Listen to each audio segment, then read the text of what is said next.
Hello, beautiful beings. My name is Luna, and this is Rachel, and we'd like to welcome you to the Conscious Soul Podcast, The Conscious Soul, where you can get your dose of laughs, wisdom, healing, aliens, witchy shit, and all things related to the unfolding of the conscious soul. Hello, beautiful beings. I'm Luna, and I am here with Rachel, and welcome to another episode of The Conscious Soul. What's going on, guys? Hey. So today we're going to speak about our retreat that we hosted. We facilitated a women's retreat in Joshua Tree, and it was transformational. We did want to share our experience with you guys and let you guys know what we learned from all of this, talk to you about what we actually experienced there, because these type of retreats, they can be, even though they last 3 days, it feels like it was a month that passed by with the amount of healing that went down. Yeah, for sure. So yeah, they go pretty deep, and so we're gonna get into that and speak about a little bit about surrendering as well. So I'm excited for this episode, just so you guys know, and just so you know, ma'am. Well, thank you for sharing your excitement. I am so excited. I'm excited to share it as well, because it was an awesome time. It was. You said transformational. Yeah. It's like nothing I've ever experienced before. Same. Yeah. It was like a fairy fest. A fairy fest. A love fest. Fairy fest. It was a total love fest for sure. Yeah. So Rachel, tell us about the experience. What can you tell us? Where can you begin? Yeah, where can I begin? So before I get into the actual retreat, I do just want to take a minute or two to speak to anyone who's listening in regards to putting on a retreat. This was my first time doing so, and this was the first time that I attempted to do it. I ended up postponing it because Spirit just didn't want it to happen at that particular space and time, and so I had to surrender to that and not happening the first time, right? Mm-hmm. So then, I had 3 people, 3 facilitators, and I had to find, a few more. And so Spirit said, okay, you're going to put on this retreat. So the retreat was put on. And let me tell you something, behind the scenes is a lot of work, guys. So if you're interested in doing something like this, definitely link up with individuals who have attended retreats before and also who have facilitated retreats before, so that you can gain information and their perspective. And, I learned a lot. Leading this retreat was definitely a big lesson for me in my life. And so I felt it was really, really important to address that. It's just like anything in our life, right? If we want to become financially successful, we have to have conversations with people who are financially successful. Right. We can't have conversations with people who, just continuously struggle in that area of their life, right? So ask questions, and be open to receiving the help, because people genuinely want to help and people genuinely want to be a part.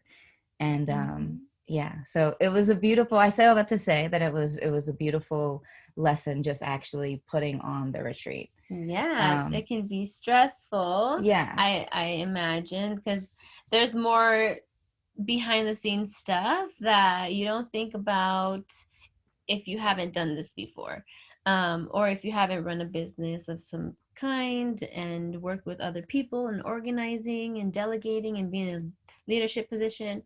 So all egos aside, for sure, you got to learn how to work with other people, and that's also an experience in itself. So what happened? What can you tell us? Well, I would like to share the story about the first day. Please share. Okay, so We went to the retreat site in Joshua Tree a day before the actual retreat was going to begin. And on our way up there, we stopped at a grocery store, Stater Brothers. Shout out Stater Brothers. Shout out to the night manager. You're dope as fuck. Jose. What up, Jose? We love you. And so we got out. We went to go buy firewood. We came back out. Somehow, when we opened the door, our our cat that we had with us, our retreat family cat, Zen, jumped out of the vehicle, out of the van, and nobody saw her. No one saw except for one of our friends. But she didn't know that we hadn't seen her, and so she just asked, "Where is she?" And we were like, "Oh, she's in the van." But little did we know she had hopped out. And so we get to the campsite, we unpack, and we're like, "Where is Zen? Hello, Zen, Zen, Zen." We're calling her everywhere, and we're stressing out, and we can't find her. So we're like, "Where is she?" And then our friend goes, "Well, she get back in the van, or she had gotten out in the store." We're like, "What? What are you talking about?" And so there goes Rachel to go get her kitty, and she on their way out, they actually hit a sprinkler and knocked off the head. And it was water everywhere. But in any case, they went back to go look for her, and they came back empty handed. She was gone. We didn't have her. And we were so distraught, and just there was so many types of emotions. Like I was really sad because I love Zen, and I was driving the van that she was in, so I felt responsible. And I'm like, why didn't I check on her? And then it triggered something in me from my past with my old pet, who I had, rest in peace, Frenchie. I love you, dog. She was dope. She was dope. But she actually passed away because she got hit by a vehicle when she was in the care of my sister's or my friend's sister. And I had basically gifted my pet to my friend's sister because she had her for about 2 years at that point, because my mom made me give her away in a sense because my sister was pregnant and my mom didn't want a dog. But anyway, so I felt like I abandoned her. And then to see her get hurt because I had abandoned her because I wasn't taking care of her. Now this had happened to her. And I walked in there and her little eyes were like, "Mom." They were just saying, "Mom, like, where have you been? Like, I love you." And it was so sad. And I always cry every time I talk about the story. And so Zen running away triggered that in me. And I was just filled with so much sadness and some guilt, and then I had to release that, and I just surrendered to the moment. I said, if she's gone, she exited our life for a reason. Maybe she is good. I know she is good regardless. Even if she is picked up by somebody, they'll care for her. They'll love her. She's going to bless somebody else or whatnot. And so I released that, and I released my guilt that I felt for my pet Frenchie, because obviously that was still a thing if it came up. And it was teaching me that these pets, come into your life to show you love, maybe for a moment, maybe for their whole life. And that's their experience with you. It's like people, people come in your life. Some of them are just passing by, and some of them are there forever, for their lifetime, and that's when you get into non-attachment and not being attached to anything, because you are pure energy, pure source. You're not these material things. You're not this meat suit that you're in. Yeah. And so that was a big lesson for me on the very first night. Well, actually the night before the retreat. The retreat hadn't even started yet. And so yeah, and that was my experience. And Zen, I've only known her for a few months. Rachel, that's your A1 day one. That's your baby. Mm-hmm. That's your baby. That's my So baby. what was your experience? My experience was very similar in regards to the surrendering part. Um, when I got back to when I went to the grocery store, I gave them my name and my number. I told them, showed them a picture, and I got back in the car. I was with Ollie, and at first I wasn't crying. Like, I was just like, okay, all right, like, oh my God, like, and I was just like going through the process in my head. And then I cried, and then it was full surrender. Like, okay, God, Spirit, whatever you have, whatever lesson I need to learn from this, like, okay. And I was like, I gotta be good. I gotta facilitate this retreat. There was nothing in me that felt that she was harmed. Mm-hmm. And I just knew that if my time with her, if that was the last day, then I was forever thankful for her, because she changed my life. She helped heal my heart. She is a very, very strong presence in my life. And so when Ali and I got back to the campsite, and I met up with the other facilitators, um, I just cried, and a couple other people cried, and I was just like, I just surrender, I just surrender, I surrender, And so, like, that was the night before the retreat. So the facilitators, really had a deep bonding, moment Yeah. that I night. think we all cried. Yeah, at some point or another. I think Ollie's the only one who didn't cry. But she knew, and that's the funny part. Like, Ollie, she's like one of my really, really good friends, and she was the one that, when we drove to the supermarket, and she was like, yo, but she's good though. Like, she just kept saying, like, she's good, like, she's Mm-hmm. gonna come back, like, she's good, like, she's gonna come back. And I'm like, all right, all right, all right. But my baby was gone, so I was like Mm-hmm. upset. And so, long story short, because we did make it a long story, but there were so many things to it. But so we all go to It's sleep. a good one. Yeah, it's a really, really good story.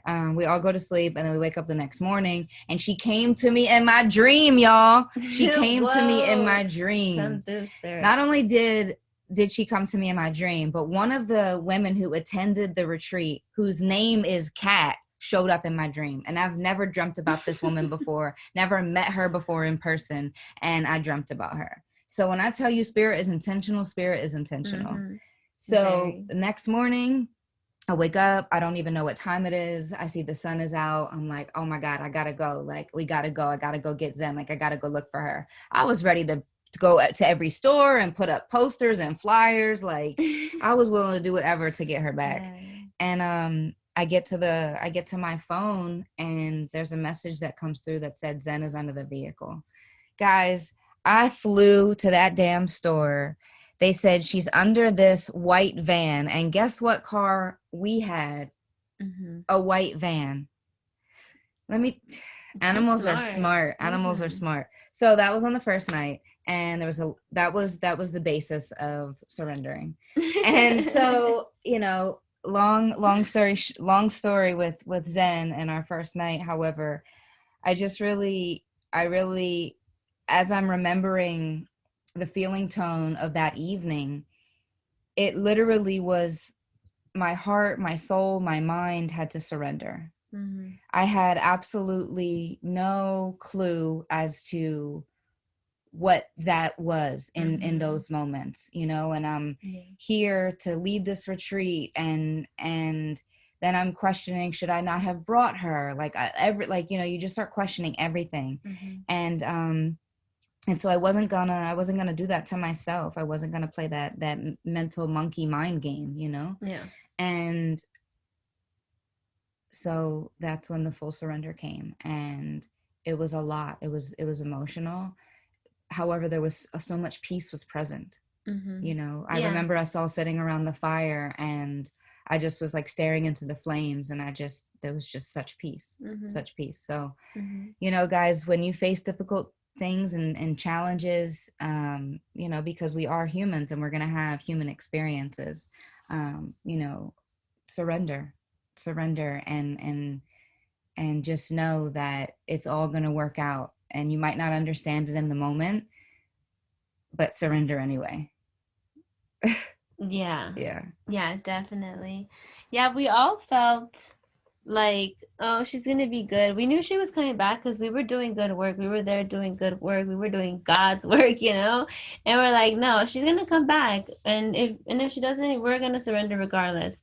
And a thing about surrendering for in that moment, it was also surrendering my old self, because for me it was, if I'm going to be helping facilitate this retreat as a facilitator, then I have to be in full surrender mode, and and choose that person that I am becoming, which is a person who facilitates retreats, a person who does the work and surrenders. Then I have to step in as that person and step on that ground as that person, embody that person. And so for me to embody that future self, that goddess, that present self, not future self, that goddess that I already am, I had to do it for myself. and No and time I like the present. and I surrendered then and there. I said, there's no time like the present. We are in a high vibrational place, and this is the perfect timing. Mm-hmm. Mm-hmm. So Yeah, it was, that coined phrase, hindsight being 2020, or hindsight is not 2020, whichever you choose. I'm very thankful for the experience. I wouldn't have taken it back. The night that she no. spent away, she wanted to have a rendezvous. I She don't was know, partying. yeah, maybe she wanted she wanted to have her own retreat. I don't know. She's a Leo, so she's very strong energy, Well, and she came back without a shirt. she, So oh my gosh, she that was part we out left out. there She's so being smart, cray y'all. cray. Yeah. Being wild kitty. But anyway, And what about the retreat? What can so I you was tell about to us? say, yeah. So the actual retreat, um, like we mentioned in the beginning, full surrender, and it was a love fest. We had an itinerary. There was a lot more that I can say, looking back, that in the beginning I wanted to have accomplished. However, part of the full surrender was surrendering to all beings' needs.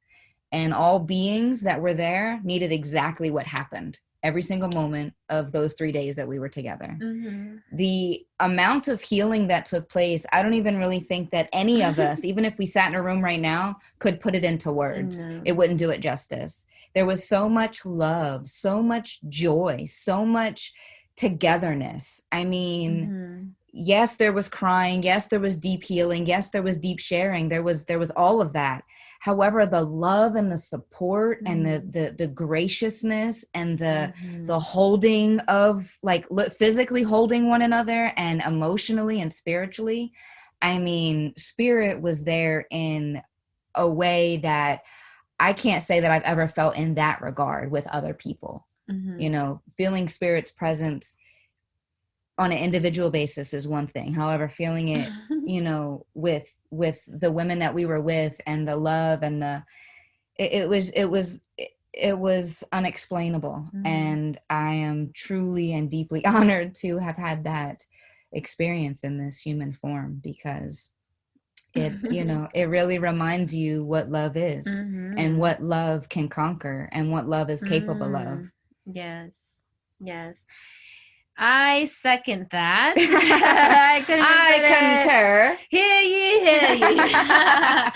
I do agree that the amount of love that I felt at this retreat, and the amount of healing that transpired, like you said, is, I don't even know if I can keep count. I mean, it was everyone, I mean everyone honored themselves. They were non-judgmental, just loving beings. Like when you meet somebody and you guys just click, like you guys are from the same planet or something, like you just get it, that you get it. That's how it was, but with every single girl there. And it was 12 of us. There was 12 of us. There were 6 facilitators and 6 attendees, and it was just perfect because it was a perfect union. My dream is to spread peace and love to spread unity, consciousness, because that's where it's at, you know? That's what we are. And we have just forgotten.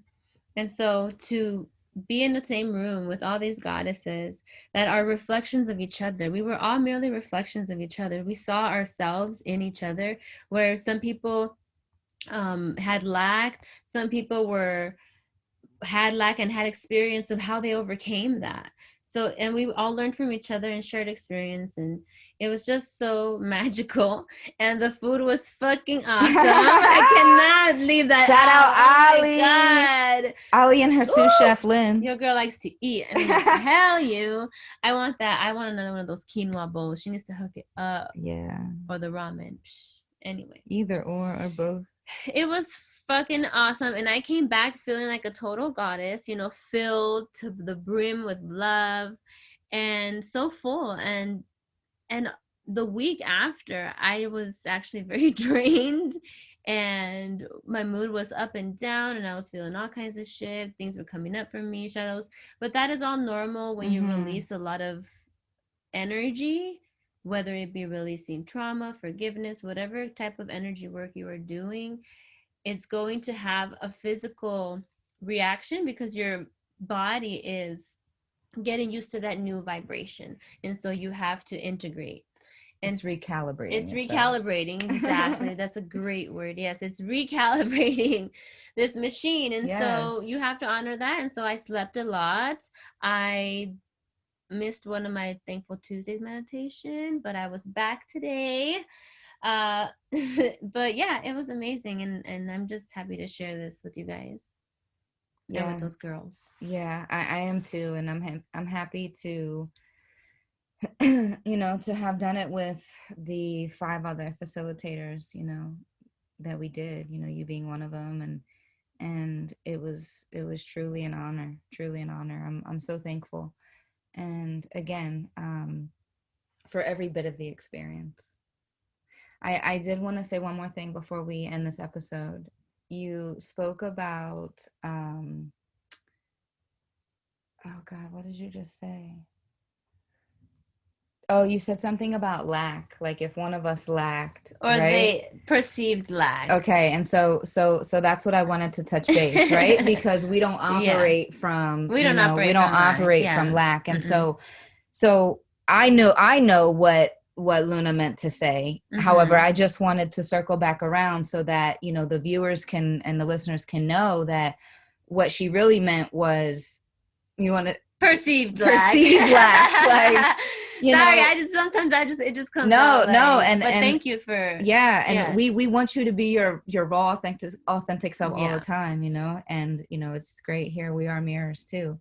And you know, but in that, in mentioning that, it's powerful because, you know, just in this moment, how you and I were able to be a mirror, that's what you just touched on when we were at the retreat.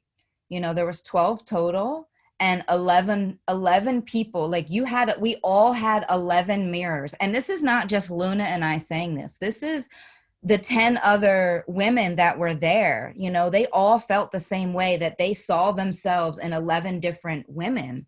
And that's powerful, you know, because you're seeing yourself. You're not seeing that there is lack. You're seeing, oh, I don't have experience in this, or I have experience in this. However, I don't know how to forgive yet. Like, help me, you know? And so it was just, it was very powerful. And we love you guys so much. We look forward to, we actually have a visioning session tomorrow. What's today? Tuesday? Thursday evening. I was like, tomorrow. Thursday evening to vision the next retreat. And yes, I'm excited about that. Yeah. Yes. Okay, so I'm excited. When we start recording video, man, you guys are gonna really laugh. We just be cracking up, y'all. By our own damn selves. Anyway, she makes fun of me for my twang. Apparently, I have an East Coast twang. whatever a twang is. Do they even say that anymore? I don't know. But in any case, thank you guys for joining us on another episode of The Conscious Hey, hey, Soul. hey! We love you We so love you much. guys. Peace and blessings.